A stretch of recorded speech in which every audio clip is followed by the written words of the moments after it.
എല്ലാവർക്കും നമസ്കാരം. ഇന്ന് ഞാൻ നിങ്ങളോട് പറയാൻ പോകുന്നത് യൂറിക് ആസിഡ് അഥവാ സന്ധിവാതം അല്ലെങ്കിൽ ഗൗട്ട് മൂലമുള്ള പ്രശ്നങ്ങളും അവയ്ക്കുള്ള കാരണങ്ങളും പരിഹാരങ്ങളുമാണ്. ഇത് വളരെ വേദനാജനകമായ ഒരു ശാരീരിക അവസ്ഥയാണ്. തുടക്കത്തിലെ കണ്ടെത്തി ആവശ്യമായ ചികിത്സയും ഭക്ഷണ ക്രമീകരണവും നൽകിയില്ല എങ്കിൽ ശരീരത്തിലെ എല്ലാ ജോയിൻസുകളെയും ഇതുമൂലമുള്ള പ്രശ്നങ്ങൾ ബാധിക്കുകയും വളരെ സങ്കീർണമാവുകയും ചെയ്യുന്നു. അതുപോലെ തന്നെ കിഡ്നിയെ ബാധിക്കാനും ചിലപ്പോഴൊക്കെ ഇത് കാരണമാകാറുണ്ട്. സാധാരണയായി 40 വയസ്സിനും 50 വയസ്സിനും ഇടയ്ക്കുള്ള പുരുഷന്മാരിലാണ് ഈ പ്രശ്നം അധികമായി കണ്ടുവരുന്നത്. യൂറിക് ആസിഡ് എന്ന് പറയുന്നത് നമ്മുടെ ശരീരത്തിലെ ദഹന പ്രക്രിയയുടെ ഫലമായി ഉണ്ടാകുന്ന ഒരു വേസ്റ്റ് പ്രോഡക്റ്റാണ്. സാധാരണയായി ശരീരത്തിൽ അധികമായി ഉണ്ടാകുന്ന യൂറിക് ആസിഡ് കിഡ്നി യൂറിൻ വഴി പുറന്തള്ളുന്നു. ചിലപ്പോൾ കിഡ്നി ശരിയായ രീതിയിൽ പ്രവർത്തിക്കാതെ വരികയും അല്ലെങ്കിൽ ശരീരം അധികമായി യൂറിക് ആസിഡ് ഉൽപ്പാദിപ്പിക്കുകയോ ചെയ്യുമ്പോൾ അധികമായുള്ള യൂറിക് ആസിഡ് ബ്ലഡിൽ അവശേഷിക്കുകയും അതുമൂലം പ്രശ്നങ്ങൾ ഉണ്ടാവുകയും ചെയ്യുന്നു.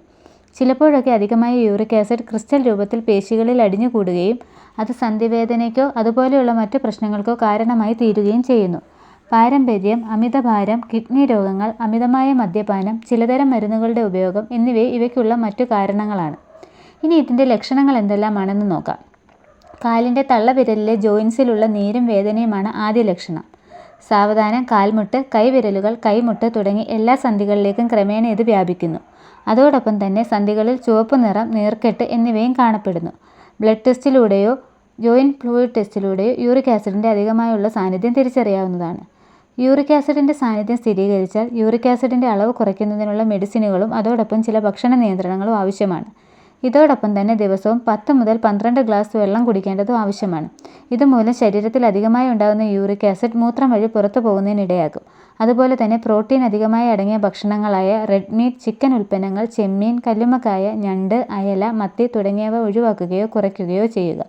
അതുപോലെ സോയാബീൻ, മറ്റ് സോയ ഉൽപ്പന്നങ്ങൾ, ചീസ്, കോളിഫ്ലവർ, മഷ്റൂം എന്നിവ പൂർണ്ണമായും ഒഴിവാക്കുക.